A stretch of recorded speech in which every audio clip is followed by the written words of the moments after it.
mensageiro que anuncia a paz. Como são belos os pés do mensageiro que anuncia o Senhor.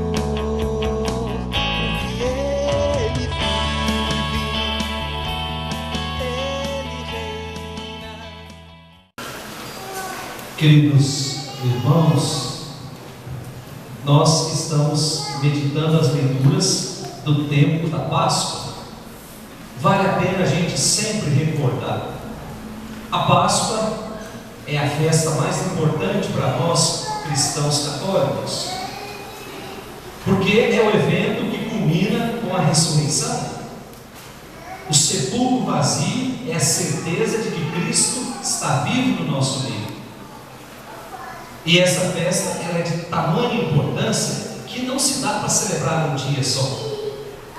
A igreja pede que celebremos durante 8 dias o evento da Páscoa, aquilo que nós chamamos de oitava da Páscoa.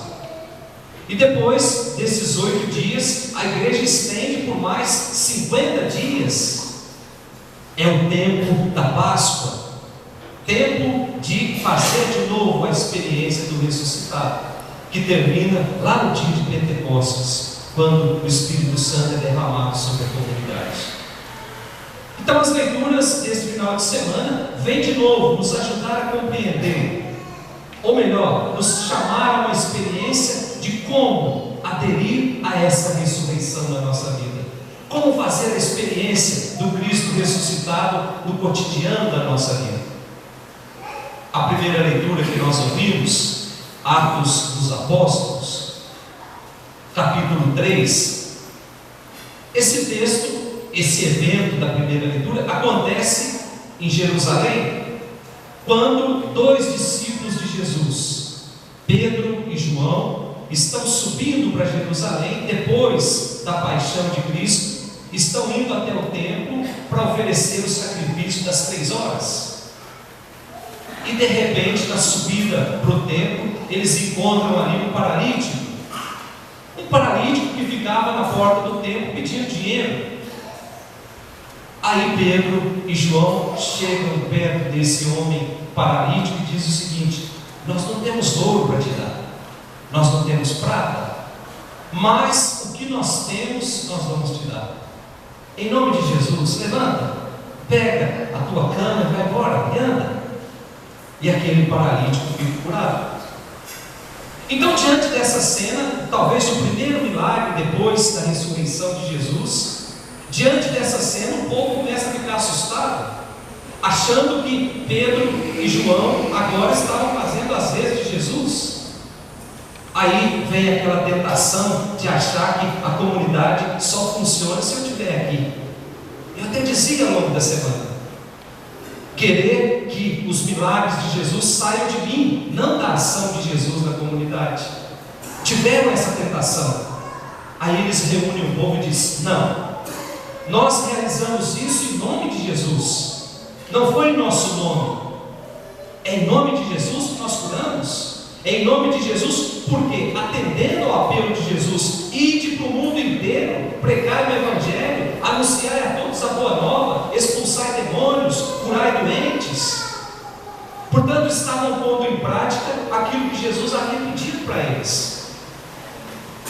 E hoje eles continuam explicando, ainda estão indo para Jerusalém. O texto que nós lemos hoje refere-se de novo aos acontecimentos que culminaram com a morte de Jesus. E Pedro diz o seguinte: que mesmo rejeitando aquele que oferece a vida, Deus o fez vida ao ressuscitar Jesus. Portanto, em Jesus nós temos vida nova. Em Jesus nós podemos nos libertar de tudo aquilo que nos escraviza. Em Jesus nós podemos ser criaturas novas, restauradas. Aí nós podemos nos perguntar: mas se o Pedro e João disse isso lá na primeira leitura, para aquele grupinho que estava assustado com a ação deles, Se Jesus oferecia vida, com a subida de Jesus para o céu, ou com a morte de Jesus, essa vida deixou de ser oferecida para nós? Aí Pedro vem dizer que não, e ele diz o seguinte: vós agistes com ignorância, vós matastes o autor da vida, mas mesmo assim Deus insiste a todo instante em nos oferecer vida, em nos oferecer a possibilidade de corrigir aquilo que está errado na nossa vida.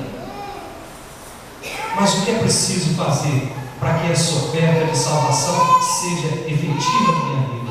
Versículo 19 da nossa primeira leitura nos responde: é preciso uma mudança de vida, é preciso converter-se. Diz lá: arrependei-vos, portanto, e convertei-vos, para que vossos pecados sejam perdoados.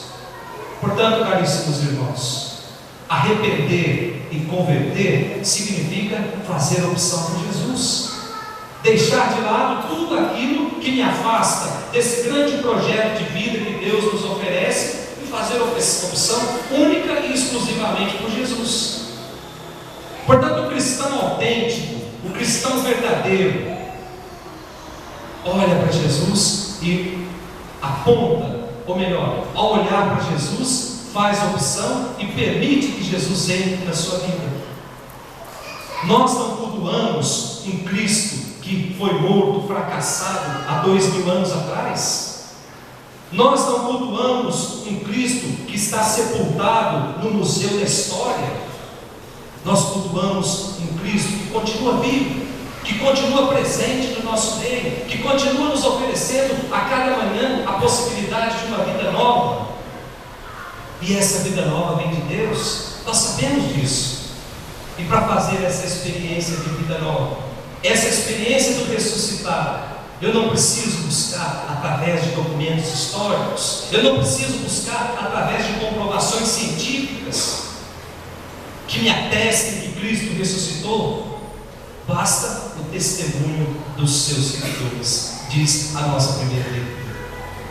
Oferece vida, dá-nos a possibilidade de adentrarmos nessa vida nova. Jesus está vivo, meus irmãos, e Ele se apresenta a nós todas as vezes que praticamos gestos de caridade. Ele se apresenta a nós todas as vezes que praticamos gestos de solidariedade, de partilha, de perdão.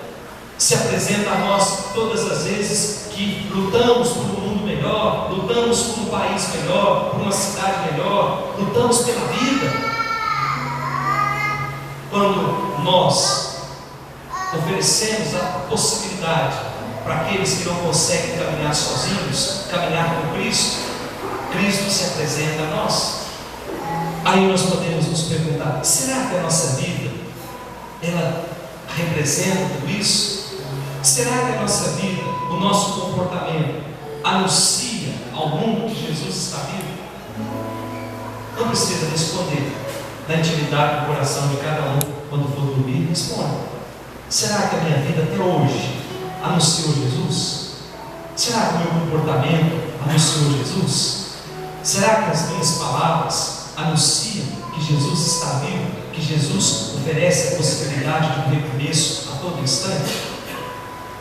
Depois nós temos a segunda leitura, carta de São João, capítulo 2. Essa carta de São João, capítulo 2, daria um final de semana inteiro, somente esse trecho, para explicar o que de fato motivou essa segunda leitura. Como o tempo não pode passar de 15 minutos, senão todo mundo começa a xingar o padre, então eu tentei resumir o máximo, para que a gente possa entender qual foi o contexto em que essa segunda leitura foi escrita. Capítulo 2 da carta de São João. Dentro da comunidade estavam surgindo algumas heresias, aquilo que estava negando a fé. E um dos principais motivadores dessas heresias era um movimento chamado gnosticismo, ou pós-gnosticismo, porque já estava um pouco avançada. Essa carta foi escrita quase no ano 100 depois de Cristo. E o movimento pós-gnosticismo, influenciando essa corrente dentro da comunidade, dizia o seguinte: que Cristo não era Deus, ou melhor, que Jesus não era Deus. Como é que Jesus poderia ser Deus? Aí João entra em confronto com eles e diz o seguinte: negar que Jesus é Cristo é ser um mentiroso, lá no versículo 22. Portanto, recusavam que Jesus tinha vindo de Deus. Eles afirmavam o seguinte: Jesus, homem, e o Jesus Cristo apoderou-se do Jesus homem no dia do batismo. Mas quando o Jesus homem foi crucificado, o Jesus Cristo saiu dele, porque o Cristo não sofre. Cristo é Deus. Como é que Cristo pode ser pregado numa cruz? Então esse conjunto de mentiras estavam infiltrando na comunidade, criando um monte de interrogação. E com base nessas mentiras, esse grupo que espalhava essas mentiras dizia o seguinte: se Jesus, homem, não é o Cristo, então não tem pecado. Se ele veio para apagar o pecado, nós não temos pecado, porque ele ainda não veio. Então se julgavam que não tinham pecado, julgavam que não precisavam cumprir os mandamentos, e o pior de tudo, não amavam os irmãos, excluíam os irmãos. E João entra em confronto com eles de novo, dizendo o seguinte: aquele que diz estar na luz, mas não ama o seu próximo, não ama o seu irmão, está nas trevas, lá no capítulo 2, no versículo 9. Então o autor dessa segunda leitura vem dizer o seguinte: todo cristão é chamado a ser santo, todo cristão é chamado a renunciar a situações de pecado, todo cristão é chamado a guardar os mandamentos. Cristão autêntico, cristão verdadeiro, é aquele que também sabe reconhecer a sua fragilidade, é aquele que sabe reconhecer a sua, muitas vezes, impotência diante de determinados assuntos, diante de determinados fatos. Mas é cristão que não se desespera. E ele fala por quê? Lá no versículo 1 da segunda leitura: porque nós temos um defensor, nós temos alguém que intercede por nós. Nós temos alguém que intercede incansavelmente por cada um de nós, o nosso defensor. Mais tarde ele vai dizer o Paráclito, Espírito. E por fim nós temos o nosso Evangelho de hoje.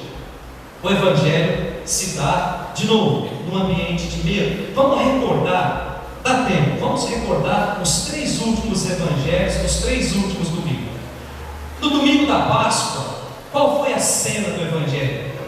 Maria Madalena vai de madrugada ao túmulo levar perfume para colocar no corpo de Jesus. E ela chega lá e percebe que alguma coisa está errada.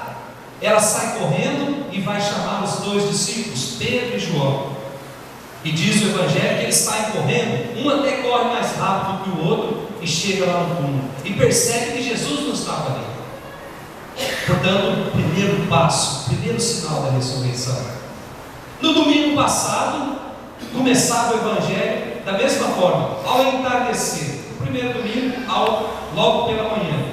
No mesmo dia, estando fechadas as portas do lugar onde os discípulos se encontravam, portanto estavam com medo, Jesus entra, se coloca no meio deles. Portanto, são 4 passos que Jesus dá no Evangelho de domingo passado, que a gente precisa guardar muito bem isso na nossa vida. Primeiro, Jesus aparece no meio deles, se coloca no centro, para dizer que a nossa vida ela só tem sentido de ser se for a partir de Jesus, se Jesus ocupar o centro da nossa vida, se Jesus ocupar o centro da nossa família. Depois, quando se coloca no meio deles, o que é que Jesus faz? Transmite a paz esteja convosco, para dizer que com Jesus nós não precisamos ter medo. Quem tem a certeza que Jesus caminha consigo, não precisa ter medo. Não precisamos ter medo dessa avalanche de informações negativas que são despejadas na nossa casa a todo instante, porque nós sabemos que com Jesus nós somos vencedores. E depois Jesus mostra o terceiro passo. Jesus mostra as mãos e o lado aberto pela lança. E diz o Evangelho de domingo passado que quando os discípulos olham para a mão de Jesus e para o lado aberto, os discípulos se enchem de alegria. Portanto, reconhece as marcas da paixão de Cristo por cada um de nós. E o quarto passo, Jesus sopra sobre a comunidade o sopro do Espírito Santo. Lembrando o livro do Gênesis, quando Deus cria o homem lá no jardim e sopra o sopro da vida. Ao soprar sobre aquela comunidade o novo sopro, o sopro do Espírito Santo, Jesus está dando a possibilidade de uma vida nova, sem a marca do pecado. E depois, ao longo de toda a semana, Jesus foi se mostrando para os discípulos. Nessa semana, Jesus encontra dois que estavam voltando para Emaús, frustrados, iam conversando pelo caminho que as coisas não tinham dado certo, investiram as suas vidas no Cristo e olha só no que deu. E diz o Evangelho que Jesus aparece no meio deles e começa a conversar com eles. Depois, Jesus explica todo o Antigo Testamento para que eles pudessem compreender. E quando Jesus estava fazendo de conta que ia embora, eles dizem: fica conosco, Senhor.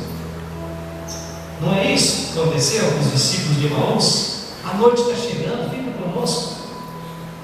Eu não sei se vocês perceberam, mas Jesus reza uma missa com eles. Primeiro Jesus fala da palavra, é o que nós estamos fazendo. Depois Jesus parte o pão, a liturgia da palavra, depois a liturgia eucarística. Jesus reza a missa junto com aqueles dois. E hoje esses dois voltam correndo para trás e contam para os discípulos: nós vimos Jesus, Ele cenou conosco, Ele fez a refeição conosco, nós o reconhecemos quando Ele partiu o pão, para dizer para cada um de nós que a experiência do ressuscitado se faz através do pão partilhado. E hoje Jesus aparece de novo no meio da comunidade. Mas no domingo passado nós tínhamos a experiência de Tomé, que não acreditava. Eu só acredito se eu colocar a mão lá no buraco do prego. Tomé, com uma ousadia muito grande, querendo uma demonstração particular da ressurreição. E Jesus chama Tomé: ô Tomé, é feliz aquele que acredita sem precisar ter visto. Por isso Jesus está dizendo que nós hoje somos felizes, porque nós acreditamos na ressurreição. Nós não participamos do evento de 2015 anos atrás, mas hoje nós acreditamos. Por isso nós somos felizes também. A nossa felicidade em saber que Cristo caminha conosco, a nossa felicidade em saber que é sempre tempo de ressurreição, para nós que acreditamos na força do sepulcro vazio. Louvado seja nosso Senhor Jesus Cristo. Para sempre seja louvado.